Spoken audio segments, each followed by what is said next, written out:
Hello and welcome to the Predictable B2B Success podcast brought to you by Sproutwith.com. I'm Vinay Koshi and our guest today is Howard Berg.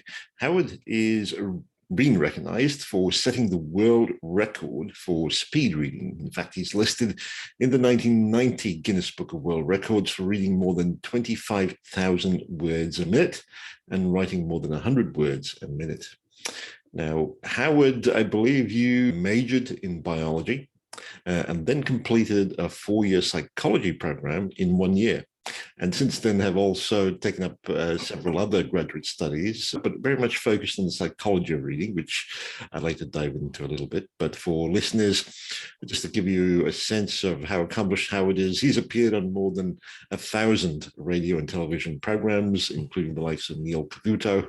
So 3,000 is excellent, including the likes of Jon Stewart, The Live with Regis, and your programs have been hailed as major breakthroughs, including in publications like Forbes, Men's Health, Red Book, Bottom Line America, and you've been featured, of course, in lots of TV programs, newspaper interviews right around North America and around the world as well.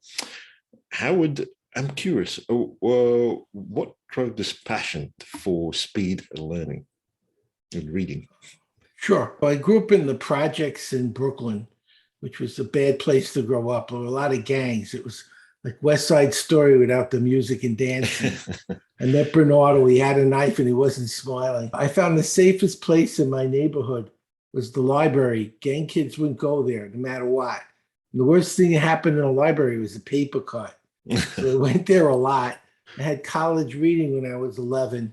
I went to the State University of New York, Binghamton, when I was 17, as you said, to major in biology. And in the second half of my junior year, I got interested in learning in the brain. So I told the dean I want to major also in psych. He said, you haven't had any psych courses. You only have 1 year left. I'll have to do the 4-year program in 1 year and finish the bio program and take 2 4-hour labs. So it'd be 6 science courses, 2 4-hour labs. Lab reports took 16 hours each on a slide rule. So it was 40 hours a lab, 18 credits of science. And to make it hard, I had 3 jobs. I was working part-time, 18 hours a week. So he looked at me and said, you're not smart enough.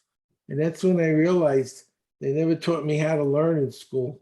They told me what to learn and why to learn and what when I don't learn, but not why you hear a song once on the radio, you never forget it. Then you read the 7 habits of highly effective people, and then next day you don't know any habits. I said, there's got to be a way to learn things that matter, like you learn songs. I got up to 80 pages a minute. I did the program in 1 year.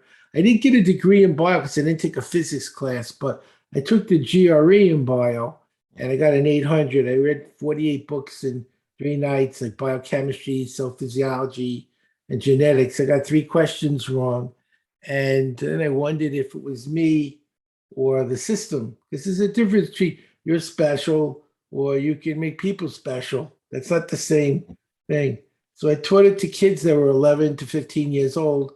They did 30-chapter book in lifelong developmental psych, which is a sophomore college course in a week. And they took the AP test, which was a CLEP, and 18 kids took the test, 15 got full credit in 1 week. Wow. So it said, okay, it's not just that I can do it, I can teach it. So that's what I've been doing for the last 35 years, is sharing what I've learned with people around the world to help them get smarter too. And just on that note, I was looking at your website and your call to action on the top half is become a genius today. I was wondering if that was a tall call. Actually, I could show you how today. As we go down our list of talking points, one of the things I can show you is how you can up your game. See, a lot of people, they'll learn to read fast, but that's not enough. You want to be more intelligent.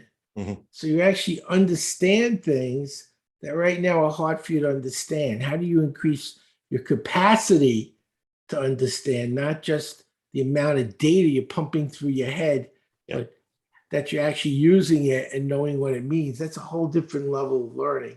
And I would agree with you, because it's one thing to read fast, but if you don't have the knowledge that you can apply, it's certainly not very useful. Waste of time. Yeah, exactly. Yeah. And I think that's an idea that would resonate well with some of our listeners, who include business owners and executives who are Sure. quite passionate about growing their own businesses via I would say remarkable when I made experiences. 65 million with my commercial. So I don't, so I would say as a business person, that would count as being reasonably successful. It was I would think so. so it was the top selling program in its niche in history. And part of it came from reading. I learned things about selling and marketing and presenting. You don't learn in biology class how to market. It's not a big venue for marketing and sales information. So I learned it afterwards by reading books. I'm curious, though, with all of your experiences to date, what would you say is your personal area of strength? I think I'm very good. I'll be honest with you. I do is I write in my sleep. When I go to sleep, I usually write my programs while I'm sleeping, and then when I wake up, I transcribe them. Because when you're sleeping, there's nothing going on, so you got lots of free time. And so what I'll do is I'll load my brain up with data that will help solve a problem. I ask questions that need to be answered, and then I dream about the questions. And when I wake up, I have the answers, and I just make a program. That's That's a interesting. little different. It certainly is. I'm curious, how do you actually remember your dreams? Because quite often, most people even forget what they were dreaming about. Well, I can hear myself snoring some nights. So I'm gone physically. I can't move. I can hear myself snoring, but I'm wide awake inside. So my brain is alert. I know where I am and what I'm doing. I just can't physically do anything. So I start working on books and programs. I got a lot of time to kill. Is that a habit that you've learned to develop as well? Or is it something that came quite naturally to you? I'm going to say, when I got into college, I got interested in consciousness. I studied yoga. I studied all 7 schools. I was with Yogi Bhajan.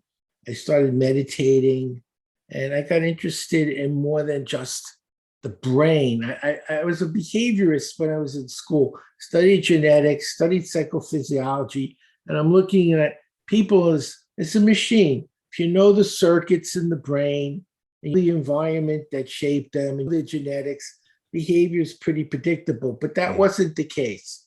I realized if you look at the neurons in the brain of a Michelangelo, would you see the statue of David? If you looked at the neurons in the brain of a Da Vinci, would you see the Mona Lisa? It's more than just neurons and tissues. There's something greater. There's a holism to it, a holistic thing about consciousness itself. It's greater than the brain by itself. And as I became more aware that consciousness itself was a variable, then things change. In fact, I can expound on that a bit. We look at the universe, and I study a lot of different sciences, and you say, okay, the Big Bang is this tiny thing smaller than an atom. Everything is in it. And then it blows up and goes in every direction faster than the speed of light. Question 1, where does it go? Because it's everything. So where does there, it is space and time. So where does space and time grow? So I'm going to give you an answer that might make sense to an unanswerable question.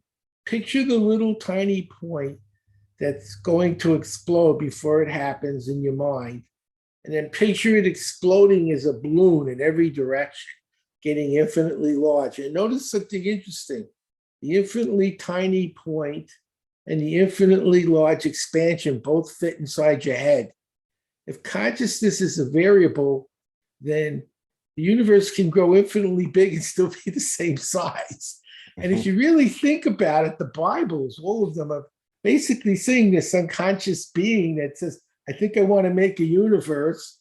He thinks about it, he imagines it, and then there's a universe, which implies that something conscious is behind the manifestation of reality. That doesn't mean it's true, but that's what religion teaches us. There's a consciousness behind all of it. And if you think about it, it makes sense that it could grow infinitely big and still be in the same space because it's growing in consciousness. And that would be an explanation. It doesn't mean it's right. But what I tell people is if you're afraid to come up with an answer, you won't find the right one either. I'd rather make a presumption and find out I'm wrong and correct it than say, I don't know. It's too hard. I don't understand it. And we could go down this rabbit hole for an hour, and I don't want to because it's not what we're here for.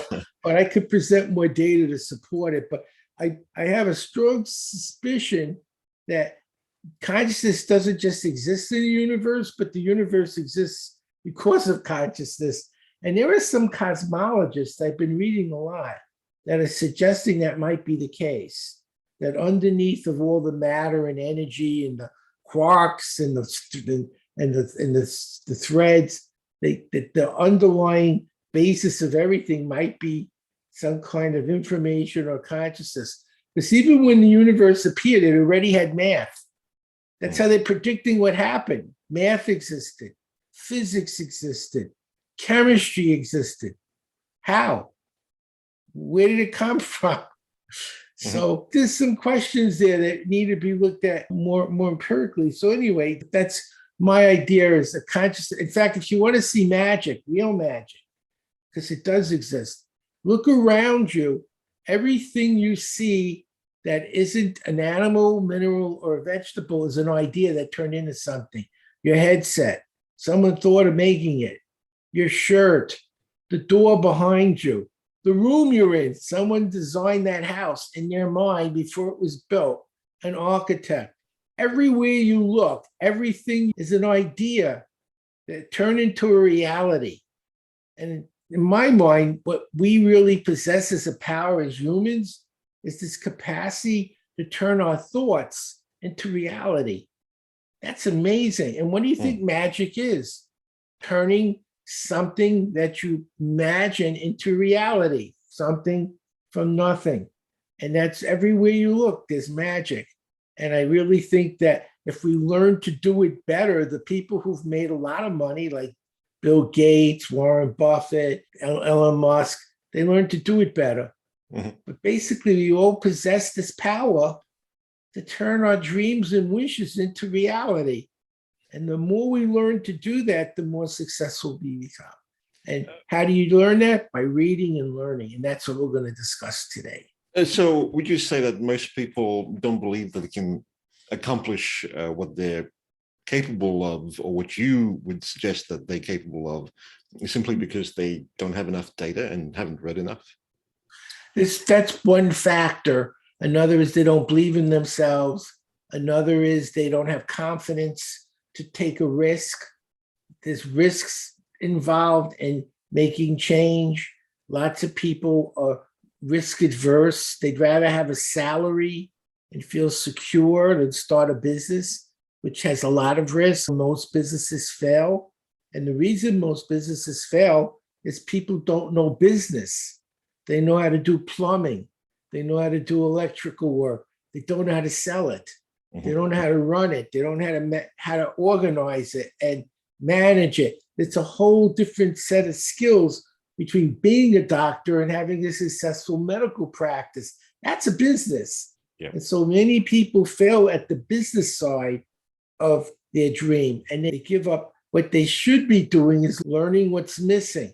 I don't know everything, but I've learned that when I don't know, there's someone who does. And I'll either ask them, or I'll find a book or a group of books by someone who did what I'm trying to do successfully and follow the pattern that worked. I don't want to start inventing the wheel from scratch. It's already done. I want to know how to use the wheel that's there already better. And that's how you move quicker in your business path. I'll give an example. About 15 years ago, I was lecturing on cruise ships. And my wife wanted to go to Hawaii, and they had a cruise to all the islands. I said, well, that's great. I'd like to speak. They said, well, they don't want speed reading, which is what I spoke on. That's not what I want to hear. I said, what do they want? They said, they want someone to teach Photoshop and photography and video. And I know my wife wants to go, so my answer was, I do that. I don't. But I said I did because I learned very fast. I can read 10 books in 3 hours, and I know what I'm reading. So I got 10 books on Photoshop. I read it in 3 hours. I learned Photoshop. The next day, 10 books on video, and the next day, 10 books on photography. And then when I got to the cruise, like, please let these people not know what a camera is. I was hoping the average person in the room would say, what do you mean they don't use film? How do you take pictures without film? That was my perfect audience. They don't use film. You've been on cruises, they're 900 years old. So I was hoping nobody knew what a camera was. That was my best audience. The first person in the room was a professional photographer for 38 years that wanted me to teach him how to take pictures. The second person was using Photoshop for 5 years, wanted me to teach him Photoshop. My wife's sitting in the front crying. She said, if I didn't do it, they'd throw us off the boat. Well, for a week, I'm teaching them how to take pictures and photography in Photoshop. At the end of the week, like, how many years did you study to learn all that? I learned it last week in 3 hours. My wife wanted a free trip to Hawaii. But the point is, I had an 84-year-old read 3 books in 3 hours the day after I taught her. So a normal person can easily read a book in an hour. So now imagine every day you learn a skill like Photoshop, marketing, communicating, every day for a year, 365 skills like that every day. Where will your business be in a year, in 10 years, in 20 years? That's really the payoff. I don't like to read. I like to learn, because learning gives me information and I can apply to grow my business and be more successful. It's a screwdriver. It's a hammer. I don't get excited over a hammer and a screwdriver. I like what I can build with it. And to me, reading builds your life because it gives you exposure to people who are doing the things you dream of doing. And they tell you step by step how they did it. And then you do what they did and you get the same outcome because it works. That's what it's about to me. It isn't reading. It's the information and being able to benefit from it that matters. Most people are so busy, they don't have time to learn. They can barely find time to do what they're doing. By giving them that power to learn 2, 3, 4 times faster, suddenly it's not an imposition. It's something they can easily integrate into their day-to-day life. That's what we're doing. Certainly. A couple of questions around there before we dive into how we could read faster. The first being, how do we address the issue of understanding and retaining information? Because it would seem to be a useless exercise if we don't have that down first. I think when MSNBC first launched, it was about 20, 25 years ago, one of their first hosts was Dick Cavett. He was a very famous show host back in that time. And he and I got to be friends. We were talking after the show, and he told me a story related to what you're saying. He said he interviewed Woody Allen, and he had taken Evelyn Woods, which was the big speed reading course. And he said, I read War and Peace in 5 minutes. Dick said, that's incredible. What do you remember? And Woody said, it's about the Russian Revolution, and that's all I remember.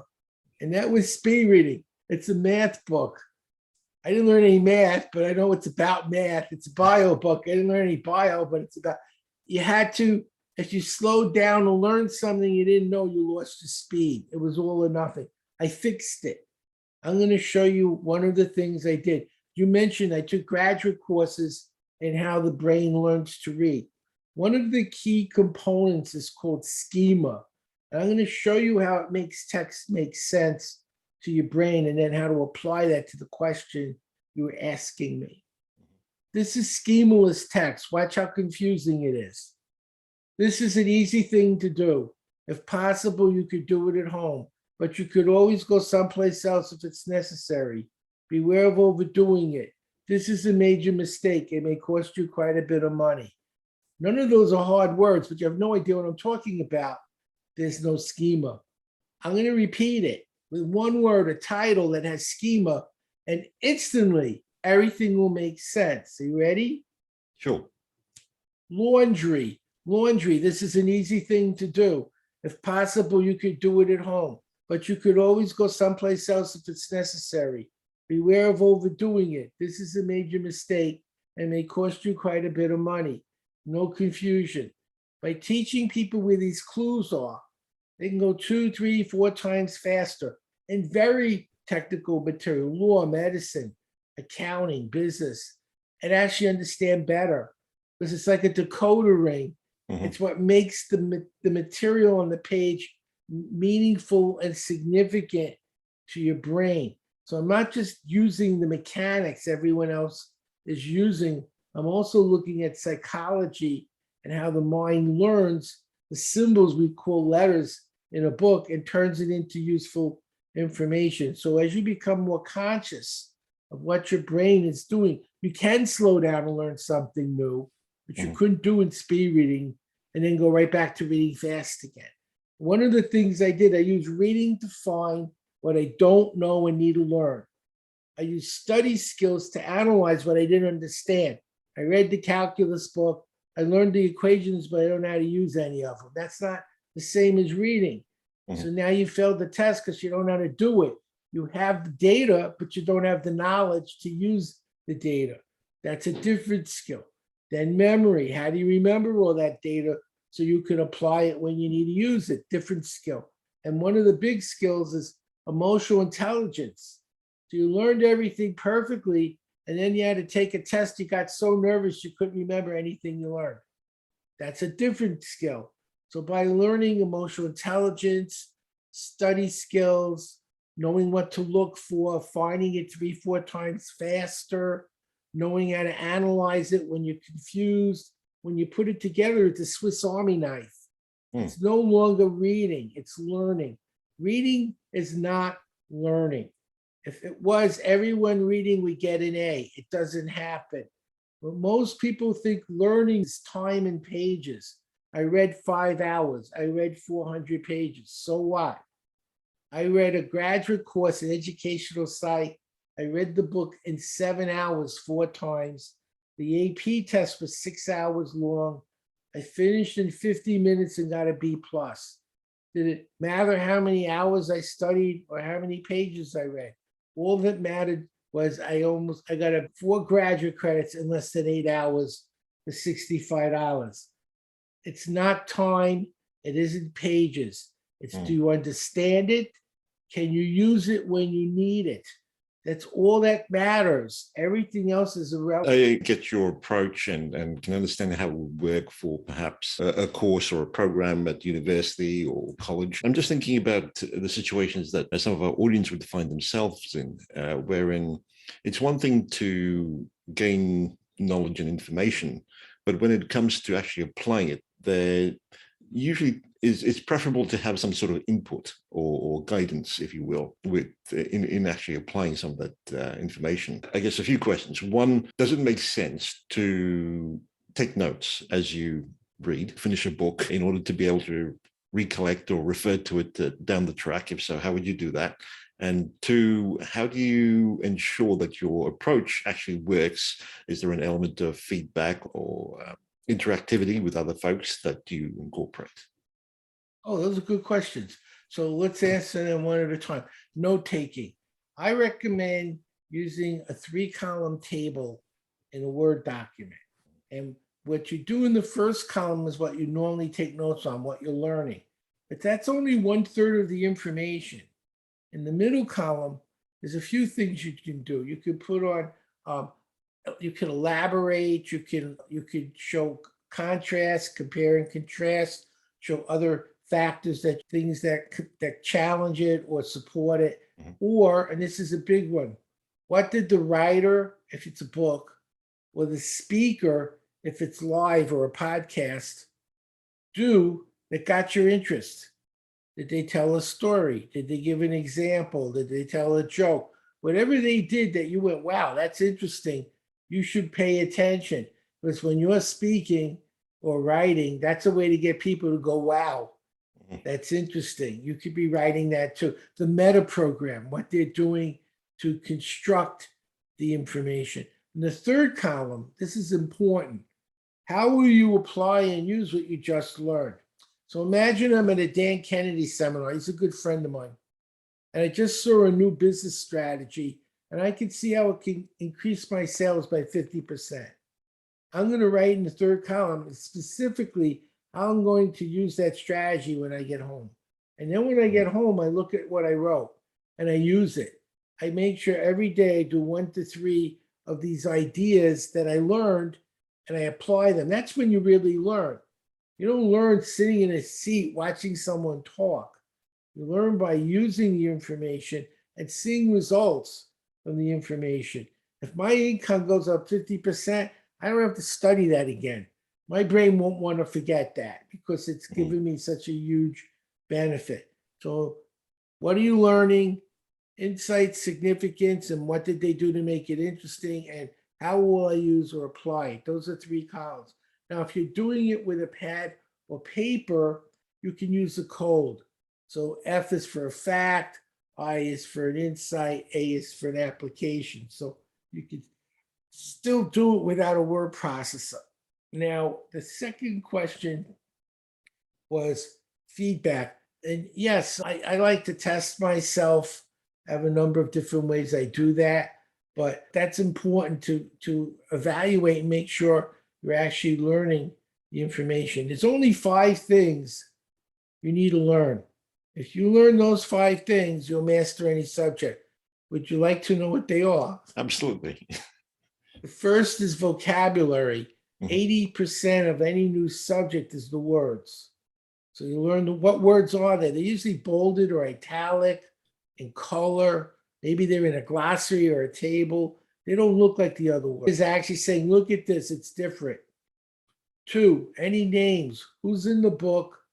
What did they do? There's a reason they're in the book. What did they do? Third thing, any number, date, statistic, formula, anything with a number. How do you use it? Why is it there? What's its meaning? Fourth thing, in a nonfiction book, particularly textbooks, there's usually headers and subheaders that separate the themes or ideas. What are the 5 main ideas in each section? The big thoughts, the big ideas. Sometimes there's more, sometimes there's less, but I try to look for 5 as a whole. Not always find them. Sometimes I find more, sometimes I find less. But 5 is a comfortable number to shoot for. Okay. And lastly, questions and answers. In many textbooks, the questions are at the end. So what do? You read 60 pages, you find 30 questions, you don't know any answers, you have to go read it again. I read the questions first. Now I know what I'm supposed to know when I'm done.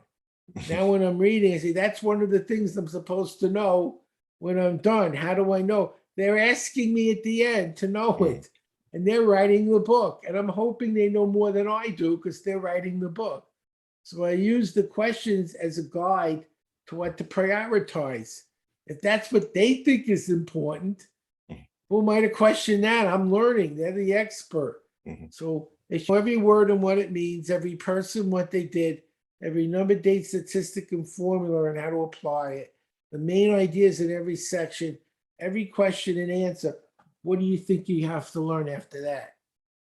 You're on your way. I'm also curious, as you talk about learning, there's this idea, if you will, of being able to refer to these, that you can use it collectively or review it at a later point in time. So in effect, are you creating almost a Rolodex of ideas and learning notes as you go through this process? Sometimes.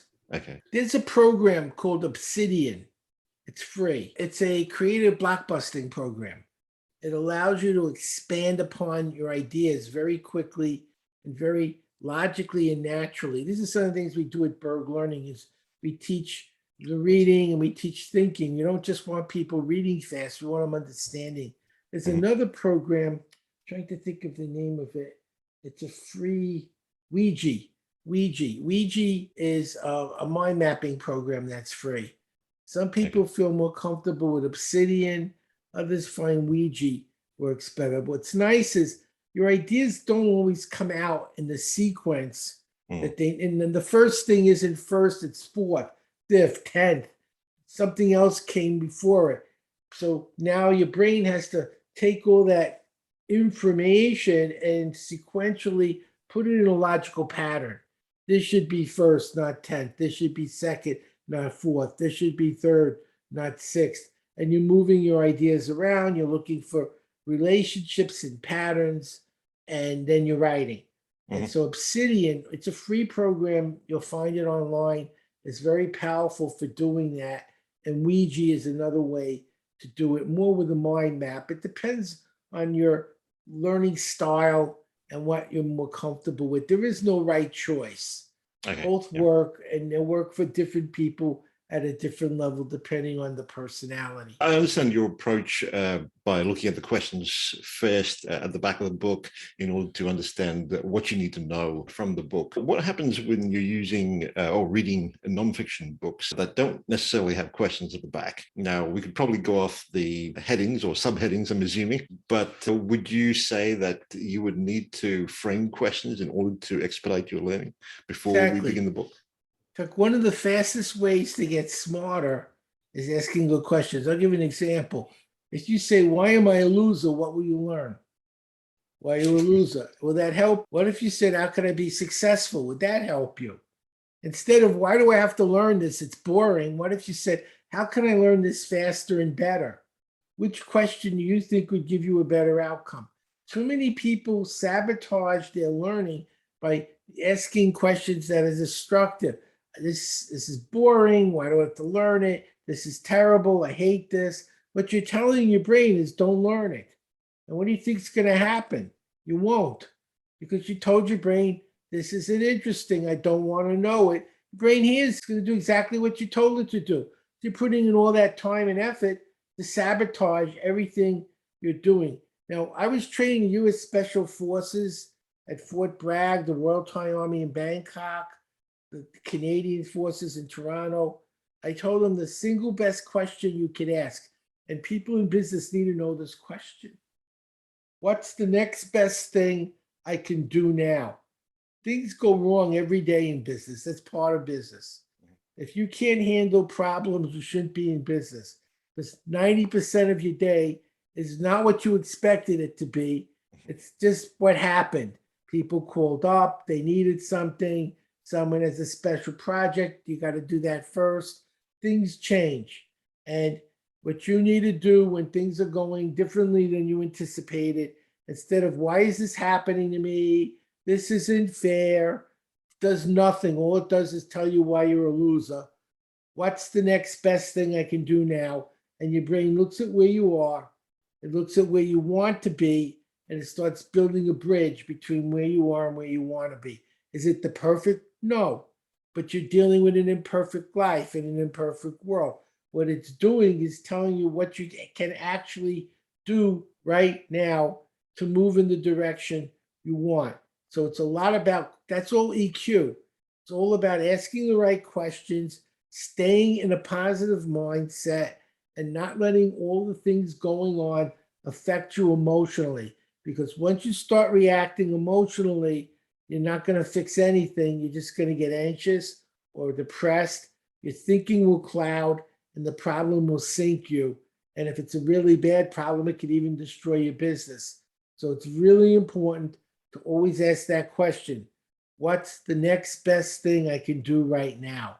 And if you do that, your brain will move you in the direction it can move at that moment. Not the one you want it to go in, the one you can go in, which is far more valuable. With certain nonfiction books that I've come across, sometimes the author will try and illustrate a point with a story. Does that slow down your speed of reading? Because it's not so much data or information that you can process, but you need to get the theme of the story. So does that mean you slow down in those areas? Great question. It depends on you and your need. If you read something, it's a physics book, you didn't quite understand what they were saying, it was a little technical, and you found it confusing. The example or story is designed to clarify, to give you something you can Right. picture or image where it's being applied in a context that you can understand. In which case, you should read the story because you don't know what you're doing. On the other hand, if you understood it, Right. it's not confusing. Remember, right is right for an audience. You're not an audience, you're an individual. There will be people reading that book who need that help, that need that story. And when it's, you should use it. But many times you won't need it. In which case, I go extra fast through the stories that don't add anything to my understanding. They are wasting my time. When I need them, they're not wasting my time. When I don't need them, they are. So I have to be intelligent enough to say, I don't need this help. I get it. I know Yeah. exactly what you're saying. I'm ready for the next piece of information versus what was that? Oh, good. You're explaining it better. In Mhm. which case, I want the explanation. Both are valuable. It depends on you, your attitude, your background, and how much you understand at the time. The more help you need, the more you should use it. The less help you need, the less you should use it. So Mhm. I'm flexible. I don't read the same in everything. I read quicker when I don't need help, but I have a good understanding. And I read more deliberately when I'm confused because I have no idea what I'm learning. I've never learned this before. I have to learn the words. I have to learn the names. I have to learn the formula. That's another step. Yeah. It's not just about reading. I have to learn it and use it so I can apply it. So then the stories might be very important. It Mhm. depends on the subject. How much do I need to know? Do you need to memorize the newspaper or just have a sense of what's going on in the world? It depends. Some of those stories might impact your business severely, in which case you really need the details. Most of them won't, in which case it's just enough to know this happened today. And so there's no one answer for every person. It depends on your circumstance, your background, and your personal needs. And how much time do you have If available? I'm hearing you correctly, you're really describing a process whereby we should be developing our filters, not necessarily the mechanics of reading fast or knowing more. And if that's the case, then should we, as we read things that are relevant to us, be actively applying it in order to increase our retention? And You're asking really good questions. I'm impressed. I'll go a step further. I'll do an experiment with you to show you what you're talking about on a higher level, if that would be okay. sure. Okay. So I want you to look around at everything colored blue, everything you could see colored blue. Look around, memorize it. Mhm. Now close your eyes. And I want you to remember everything you saw with your eyes closed. Close your eyes. Okay. But everything you just saw colored red. You can open your eyes. The brain right away says, wait a minute, you said blue. And what Yep. happened? Everything blue got bigger and brighter and louder. Everything else, including Right. red, got smaller. When you have a purpose, a goal, then the things related to that purpose will be amplified by the brain. For example, you go to the mall around Christmas, there's lots of people. You don't know all those people. But if your neighbor or your mother or father or your relatives or your friends are there, which you didn't know they were there, you see them from the thousands and thousands of faces. Your brain had to see all those other faces, but only when a match occurred. A match with someone you actually knew did your brain say, wait, look who's here. Mhm. Everyone else was oblivious because they didn't matter to you. That same mechanism works when you're reading. When you have a goal or a purpose, and I teach you how to do that's what we do with Berg Learning.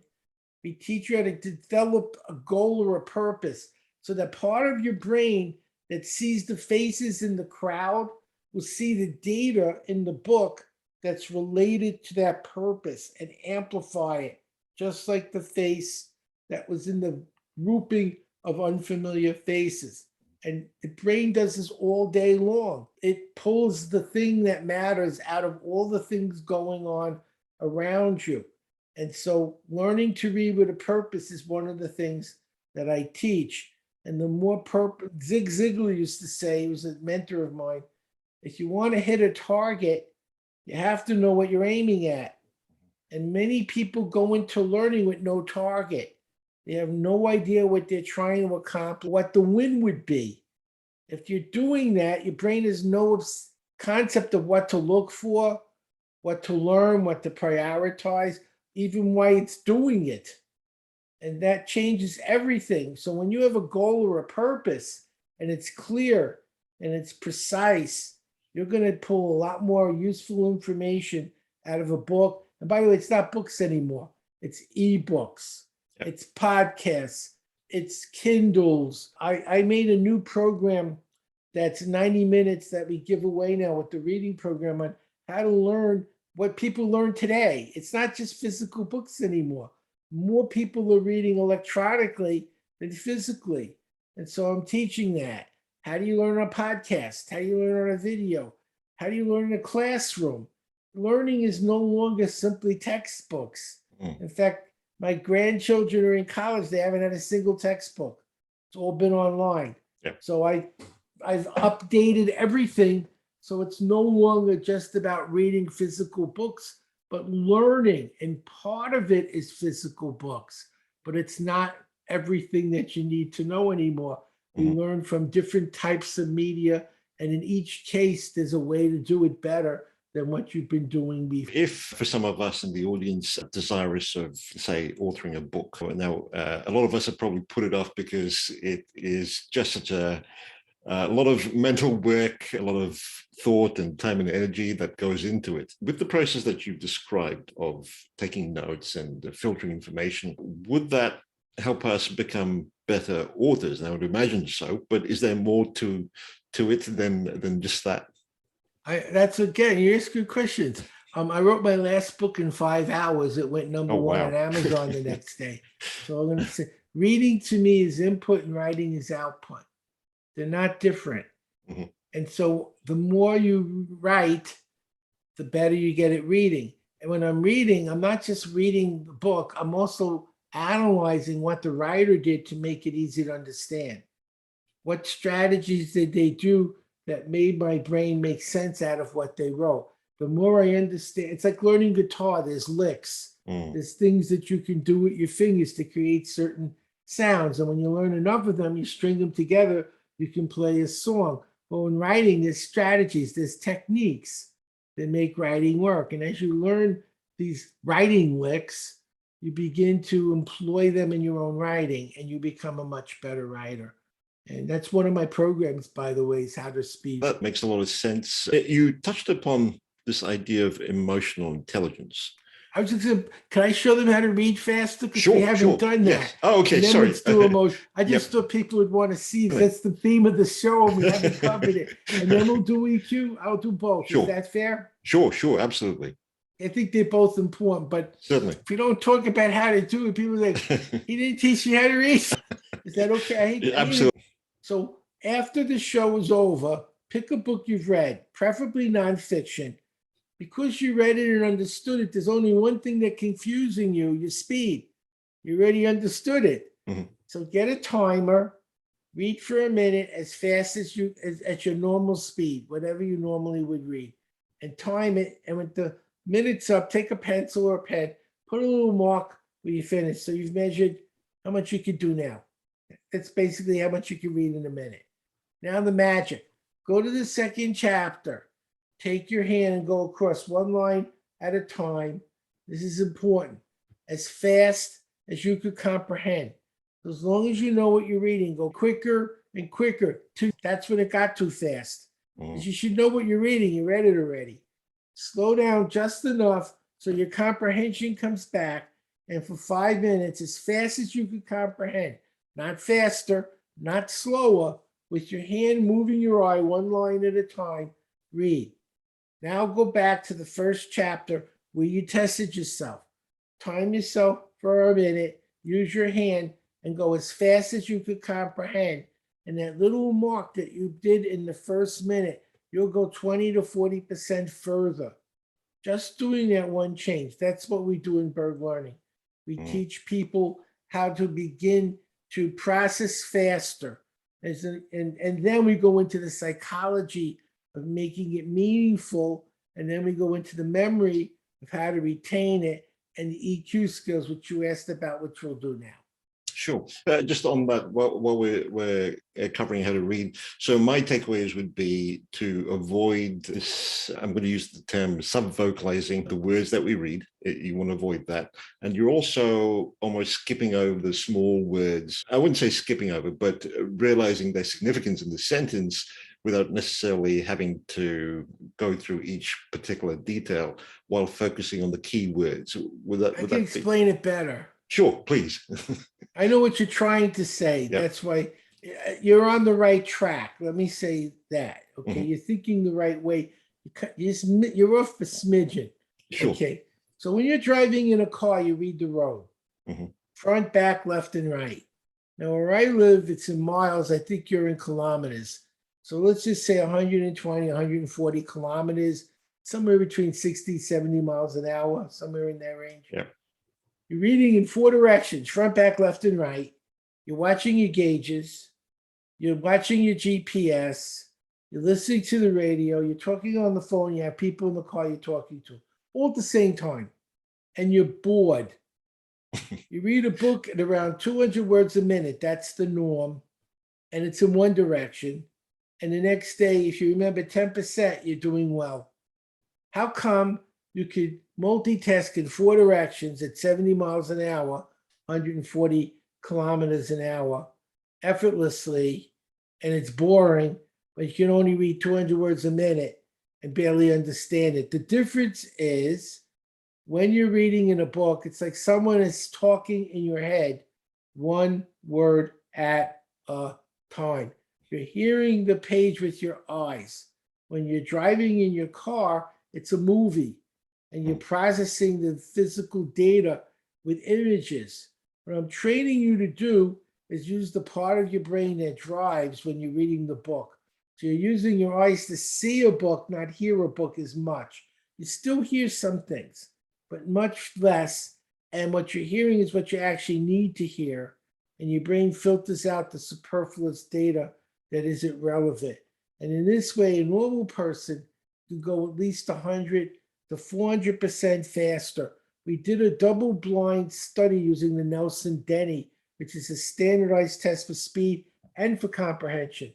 To make sure the B test wasn't making you look smart, because it was a junior high test and the A test was a college test, we did 50 did A and B and 50 did B and A, and we did it in our variance, and we found no difference. Everyone doubled to quadrupled with excellent comprehension.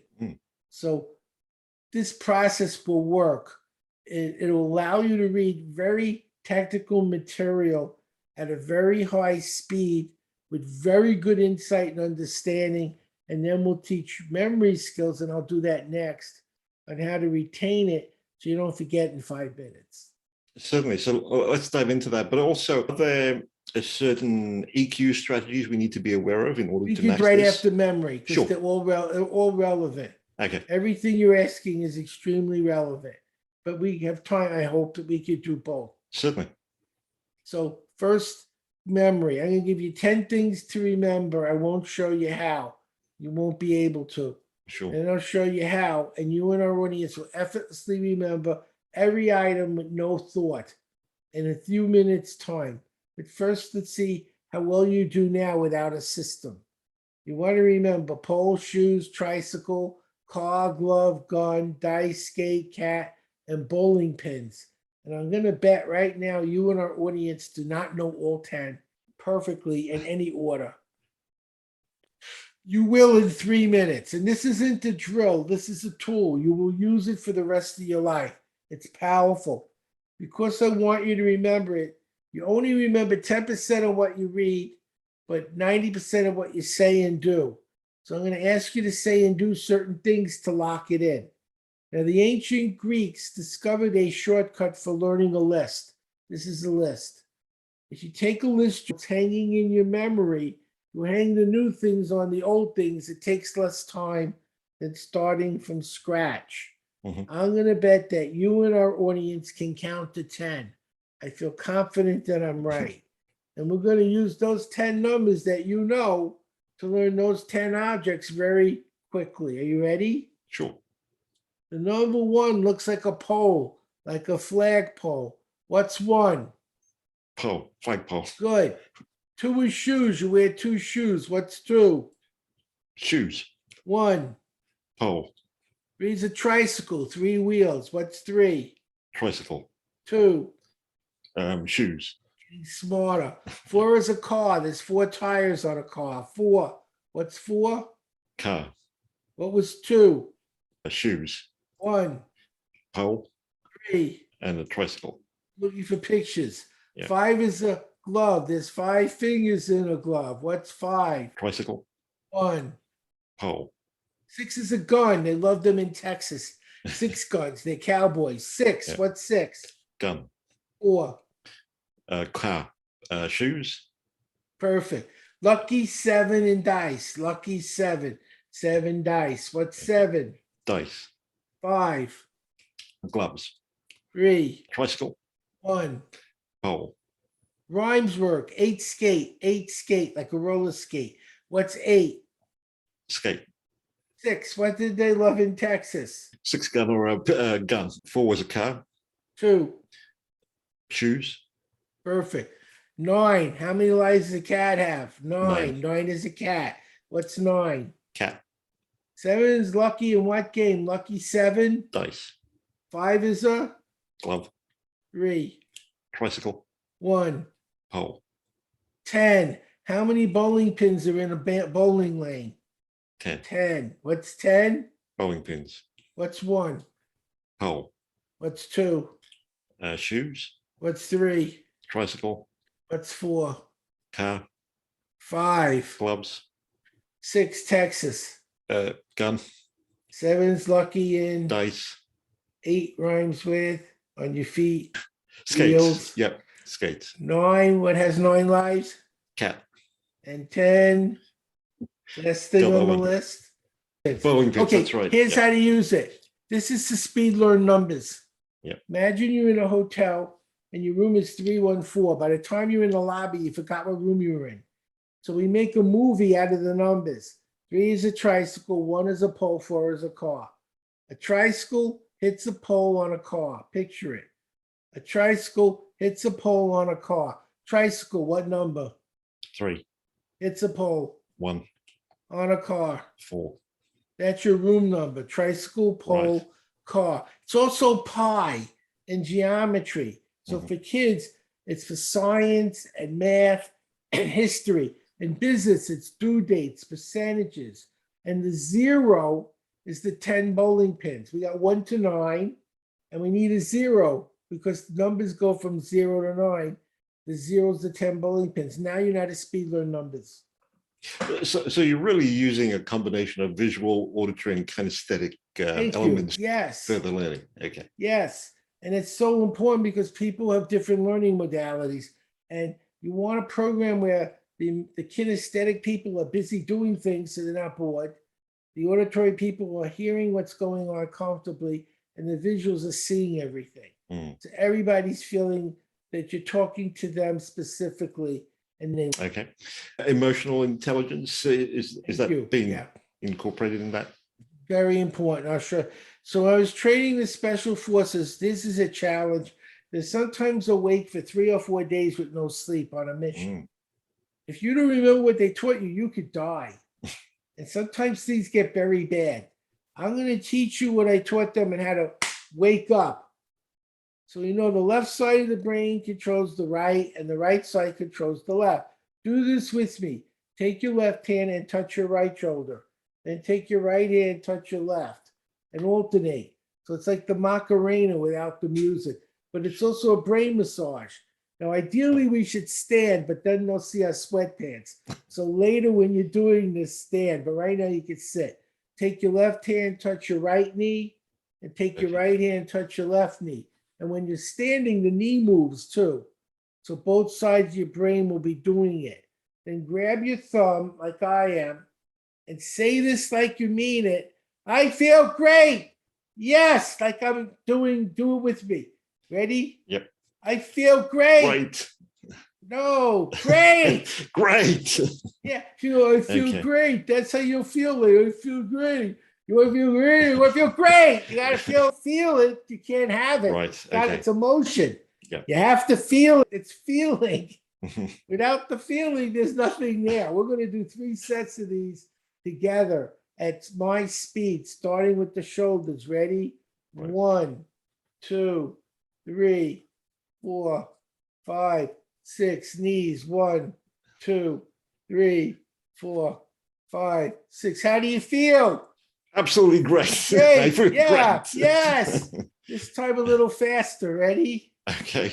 1, 2, 3, 4, 5, 6. 1, 2, 3, 4, 5, 6. How do you feel? Great. Great. Yes. This time as fast as you can.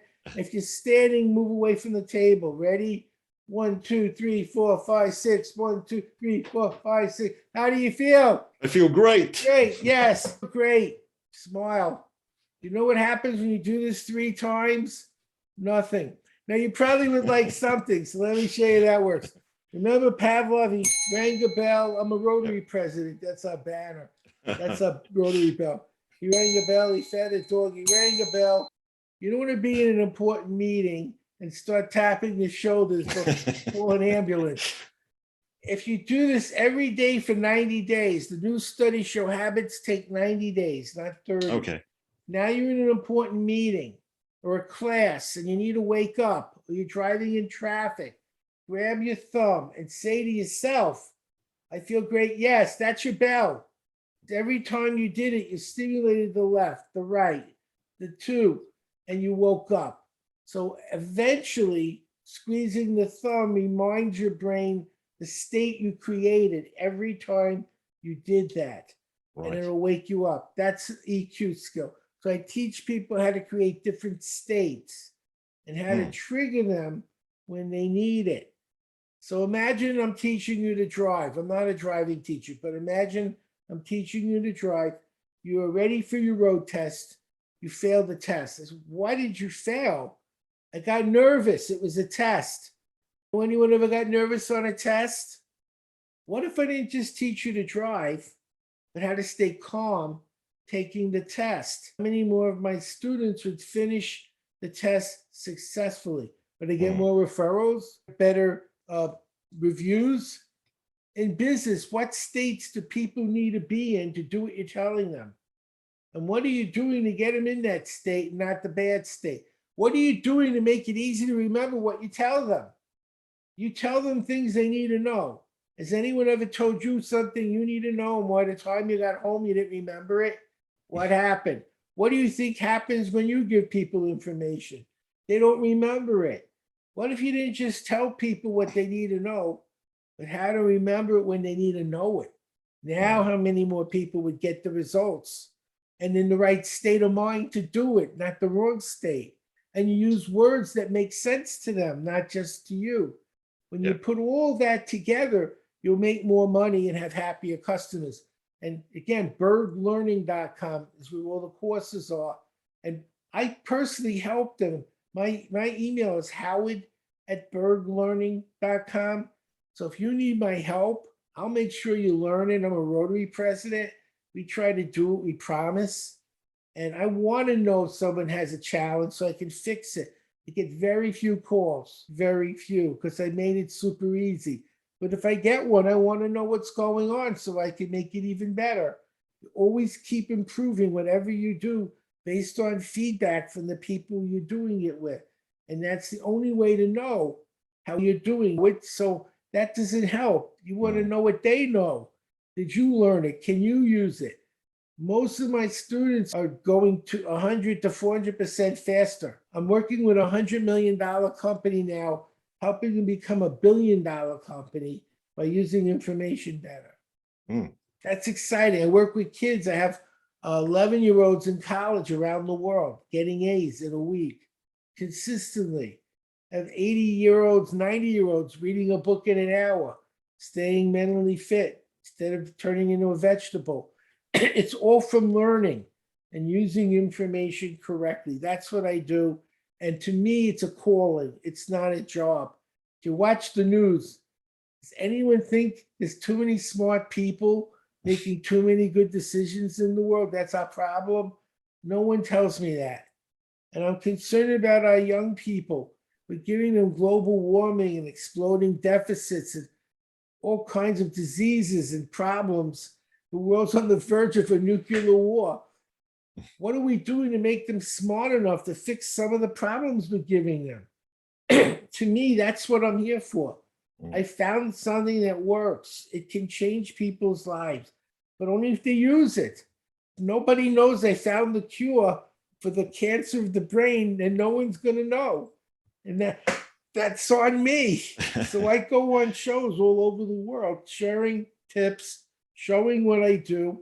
And I hope people see this and say, my kids need this for school. I can make money at work. And mom and dad won't turn into vegetables when they get older because they'll learn how to keep their brain physically fit. We'll all use the same thing, but for a different reason. And that's what I'm hoping will happen. I can make a difference.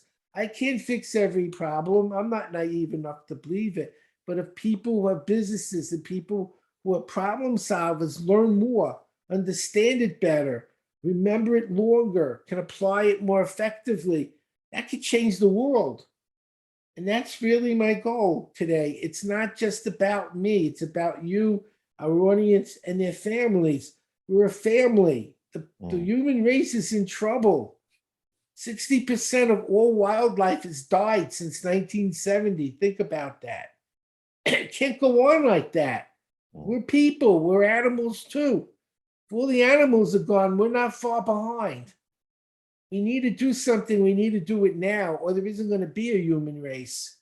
I can't do that myself, but I can give people the tools they need to do it in their own world and their lives. And together as a family, we can collectively make a difference. And I hope people will give me that opportunity to help them. Go to berglearning.com. And I gave you my direct email, howard@berglearning.com. So if you need my help, I will help you. I will make sure you got what you paid for, because we need more smart people, people who can understand, or we're not going to have a world. And I'm a grandparent, and I'm really concerned about where our grandchildren are going to wind up. And I feel this is what I need to do. I found something. I can make people's lives better, and I feel it's not a job, it's a responsibility. This has been great, Howard. Lots of nuggets in there. Just to wrap things up, if you were listening to this episode, what would you say would be your top takeaway? That you can be anything you choose to be if you learn the information you need to use to get there. That whatever it is you want to do, someone probably did it already and did it well. And what's holding you back is you don't have time to learn all that information. Well, that won't hold you back anymore. You'll be able to learn in an hour what used to take you weeks or even months. And suddenly everything that you want to do opens up because you have the opportunity to draw on the brilliance of people around you, not just in books, but on podcasts and videos and in live classes, and learning how to use the data, understand it, remember it, apply it will change your life, change your world, help you make more money, and help your kids succeed and your family be more successful. That's all I can do, but it's a lot. And I will do everything I can to make sure they get what they asked for. And I will personally help them if they need it.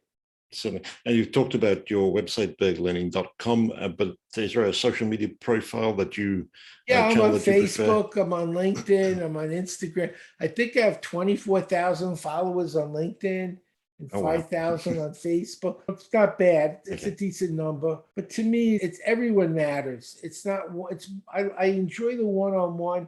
I love hearing how people's lives have improved. Like Stephen finished college at 16 with a 4.0, majored in economics, master's in math at 19. He's a professor at Yale. Justin was an 11-year-old C student, English professor at 22. Amy was a special ed student with third grade reading in ninth grade, finished college with a 4.0 when the kids in her high school finished high school, went to Baylor on a full scholarship, and then got a master's degree at 22. And she had third grade reading in ninth grade. These are the things I've done. These are the people that I've helped. And I want to help more. I know what I can do because I'm doing it. And it's only going to help if people actually take the time to learn it. It's on video. There's activity books.